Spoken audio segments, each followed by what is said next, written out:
দেশের বাজারে বাড়ানো হয়েছে ভোজ্য তেলের দাম। নতুন সিদ্ধান্ত অনুযায়ী প্রতি লিটার বোতলজাত সয়াবিন তেলের দাম ৬ টাকা বাড়িয়ে ১৯৫ টাকা নির্ধারণ করা হয়েছে, যা এতদিন বিক্রি হতো ১৮৯ টাকায়। সোমবার সচিবালয়ে বাণিজ্য মন্ত্রণালয়ের সচিব মাহবুবুর রহমানের সভাপতিত্বে ভোজ্য তেল ব্যবসায়ীদের সঙ্গে এক বৈঠকে সিদ্ধান্ত হয়। বৈঠক শেষে Bangladesh vegetable oil refiners and Vanaspati manufacturers অ্যাসোসিয়েশনের পক্ষ থেকে এক সংবাদ বিজ্ঞপ্তির মাধ্যমে নতুন দাম ঘোষণা করা হয়। এই নতুন দাম আজ মঙ্গলবার থেকে কার্যকর হবে।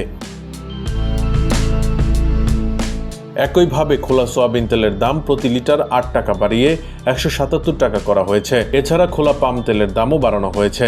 এখন থেকে প্রতি লিটার খোলা পাম তেল বিক্রি হবে ১৬৩ টাকায়।